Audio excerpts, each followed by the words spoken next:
The Asylum seems to have a mandate that demands they release at least one film every year set primarily aboard an airliner. This year's mid-air thriller looks to take us on a plane ride to hell, literally. But the scariest thing of all about Flight 666 is that it actually looks pretty solid. Unlike past preposterous Asylum airline thrillers, such as the ludicrously self-explanatory Airplane vs. Volcano and the unintentional comedy masterpiece that was Air Collision, aka the movie where passengers plug a massive hole in jetliner with luggage bags, Flight 666 appears to play out in a more serious fashion and looks more comparable to Blumhouse-style horror than sci-fi-esque camp.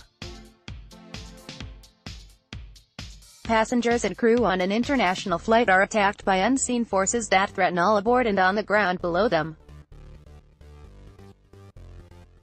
As they fight to stay alive, they start to realize that these are actually the spirits of murdered girls determined to stop their killer on board who will do anything to remain free. That's certainly a unique plot for a film about a haunted 747, a subgenre that typically does not yield good results. I don't really get a hint of that storyline in the purposely vague trailer. Still, I'm sold on this one.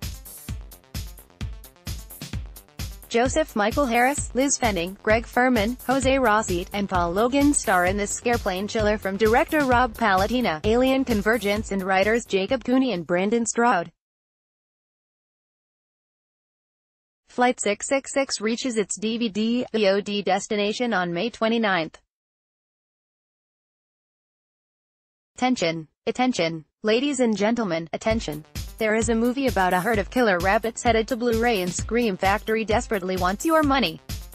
Night of the Lepus, one of the all-time great schlock cinema masterpieces, the first, last, and only motion picture about herd of hormone-infused, oversized, man-eating bunnies terrorizing Texas. With Night of the Lepus there is no limit to the horror, or the hilarity. The fine folks at Scream Factory have decided to grace us with a special edition Blu-ray of the bonkers nature gone amok flick that pits the stars of Psycho, Motel Hell, Eaten Alive, and Star Trek in mortal peril by a stampede of ravenous rabbits. I honestly never thought this day would come. That day comes June 19th when William F.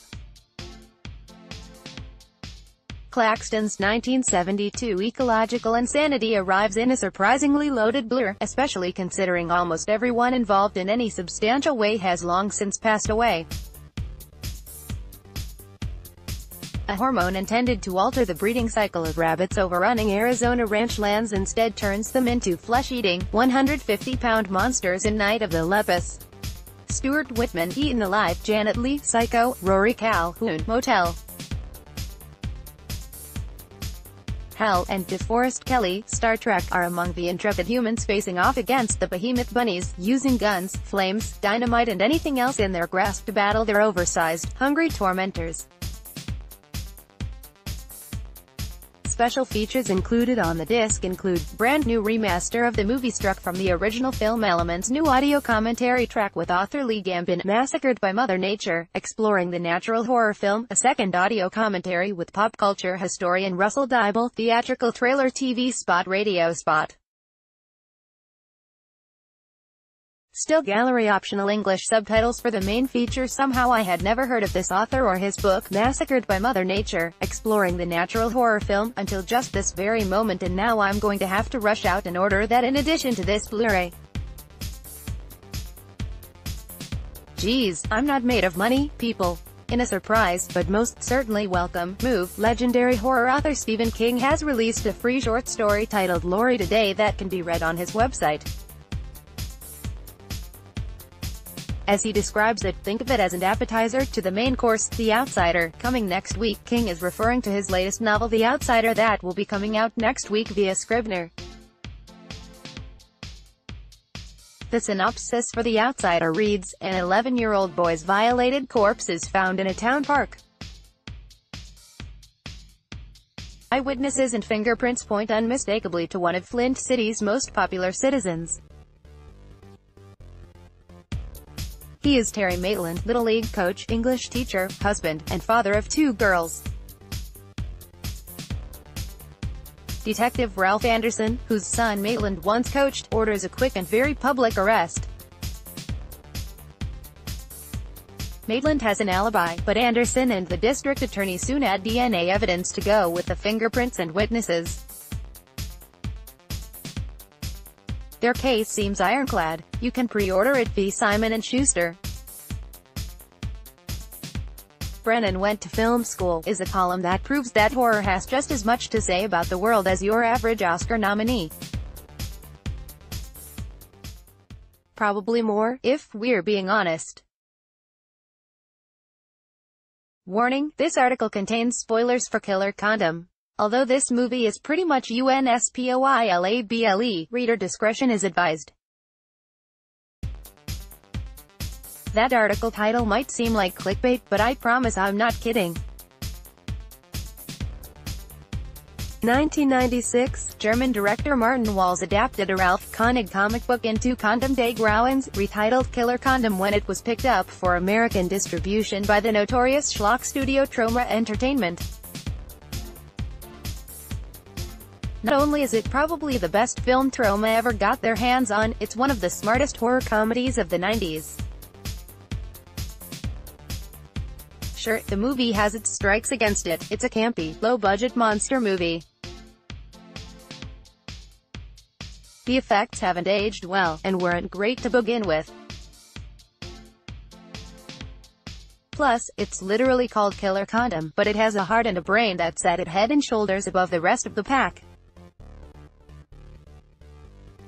Creating a blend of genres that was basically unheard of before or since. Killer Condom grafts a B-movie monster plot onto a hard-boiled neo-noir romance. The film is set in New York City, even though the characters all speak German. It's an interesting reversal of the Hollywood trope of everyone in foreign countries just speaking English with an accent, where we follow the chain-smoking detective Macaroni, Uda Sommel, as he investigates a rash of bitten-off penises at the seedy local hotel Quickie.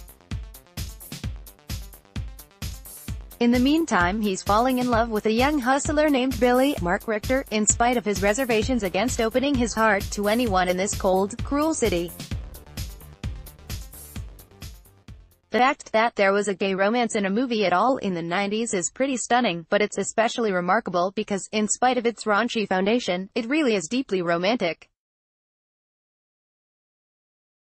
Nearly everything about this movie is transgressive and taboo-busting in a campy, hyperbolic way. You might need a strong stomach for the pitch-black humor, which involves things like a coroner laughing over the gross, personal details of a man who was accidentally smothered to death by his lover, except for this. A quiet, human story is playing out in the middle of all this chaos. It's like John Waters and Pedro Almodovar got in a 3-car pileup with Nora Ephron. But enough about the gooey romance. Let's talk about that gooey monster, which, by the way, was designed by none other than H.